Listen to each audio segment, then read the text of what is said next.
ব্যবসায়ীদের উচ্ছেদ করা চলবে না,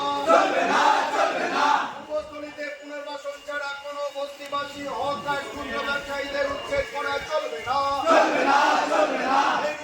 ব্যবস্থা না করে কোনো হক আর উচ্ছেদ মানছি না, মানব না। আমরা পূর্বস্থলীতে সমস্ত এই দোকানদার বস্তিবাসী হকার্সদের নিয়ে মিটিং করলাম এবং কোনো রকম পতাকা ছাড়াই সমস্ত মানুষকে একসঙ্গে দলবদ্ধভাবে তারা তাদের বেঁচে থাকার প্রয়োজনে, রুটি রুজির প্রয়োজনে সবাই এক হয়েছে। এক হয়ে তারা লড়াইতে নেমেছে। আমাদের একটাই লক্ষ্য যে পূর্বস্থলী এলাকায় পুনর্বাসন ছাড়া হকার্স, বস্তিবাসী এবং সমস্ত দোকানদারদের উচ্ছেদ করা যাবে না। সেই দাবিতে সবাই এককাট্টা। আমরা হাইকোর্টেও গেছিলাম, হাইকোর্ট থেকে আমরা স্টে অর্ডার পেয়েছি এবং পরবর্তীকালে আমরা এ লড়াই আরও বৃহত্তর লড়াই দেবো এবং আমরা এ লড়াইকে এগিয়ে নিয়ে যাওয়ার দিকে এগিয়ে যাচ্ছে। হাইকোর্ট এমনি নেক্সট দিয়েছে 12 তারিখে আবার পরবর্তী হিয়ারিং এর ডেট। আমরা র্যালিটা গোটা পূর্বস্থলীর এই স্টেশন চত্বরটা আমরা এই র্যালিটা করলাম।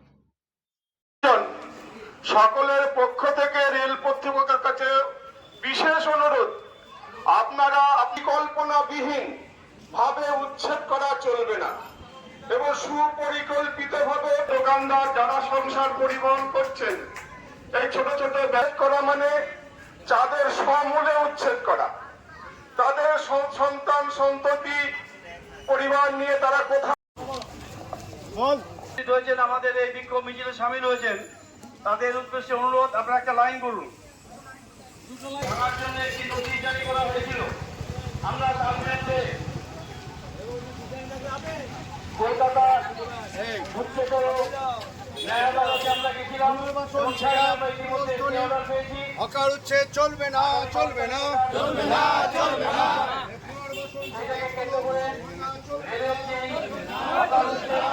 এবং দোকানঘর বসতবাড়ি ভাঙচুরের নির্দেশ, এর বিরুদ্ধে এই উচ্ছেদ অভিযানের বিরুদ্ধে আমরা আজকে বিক্ষোভ মিছিলে সামিল হয়েছি।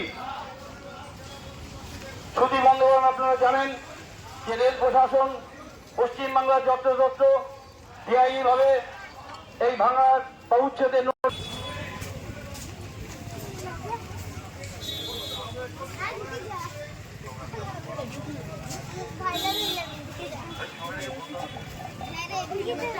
রেলে হকারি নেন রেলে হকারি নেন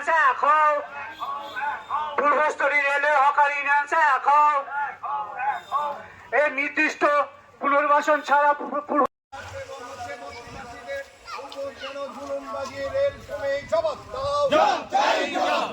এই সমস্ত হকার বস্তিবাসীদের উপর জুলুমবাজি কেন? রেল তুমি জবাব দাও, জবাব দাও।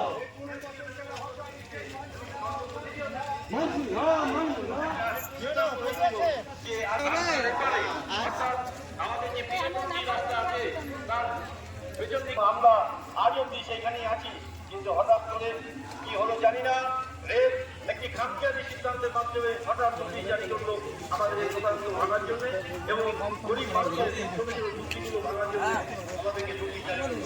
আমরা এই নোটিশের বিরুদ্ধে উচ্চতর ন্যায়ালয়ে গিয়েছিলাম। আপনারা জানেন, আপনাদের সহযোগিতা ছিল, আমরা গিয়েছিলাম। আমরা সেই ন্যায় আদালত থেকে আগামী 12 তারিখ অবধি স্টে অর্ডার পেয়েছি, অর্থাৎ স্থিতাবস্থা বজায় রাখার জন্য রেল প্রশাসনকে আমাদের উচ্চ আদালত আদেশ দিয়েছেন এবং তারপর হিয়ারিং হবে। তারপরে আবার কি সময় পাবো সেটা আমরা জানি না, কিন্তু আমাদের পরিষ্কার বক্তব্য যে আমাদের রেলের জায়গায় যে ছোট ছোট দোকানের মাধ্যমে আমাদের জীবিকা অর্জন হচ্ছে, ছোট ছোট ঝুপড়ির মাধ্যমে মানুষ বসবাস করছে, তাদের মাথা গোঁজার ঠাঁই পেয়েছে, সেইখান থেকে তাদেরকে বিনা পুনর্বাসনে স্থানান্তরকরণ করা যাবে না এবং উচ্ছেদ করা যাবে না। তাই আমরা উচ্ছেদের বিরুদ্ধে আজকে অভিযান শুরু করেছি। আমাদের দেখেছেন, আমরা দলমত নির্বিশেষে আমাদের জীবিকার স্বার্থে, আমাদের বসবাসের স্বার্থে আজকে রাস্তায় সামিল হয়েছি। আজকে আপনারা জানেন যে এখানে আমরা রাজনৈতিক দলমত নির্বিশেষে একত্রিত হয়েছি আমাদের জীবিকার স্বার্থে। আমাদের জীবন বিপন্ন হয়ে যাচ্ছে এই রেলের খামখেয়ালি সিদ্ধান্তের জন্য।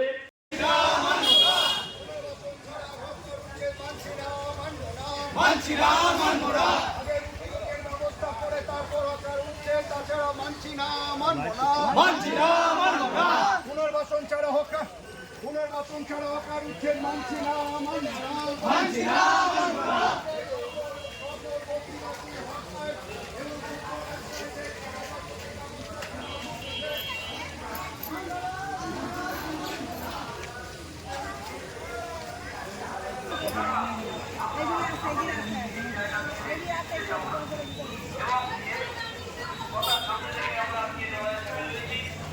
ছাড়া হকার বস্তিবাসী খুচরো ব্যবসায়ীদের উচ্ছেদ করা চলবে না, চলবে না, চলবে না, চলবে না, চলবে না।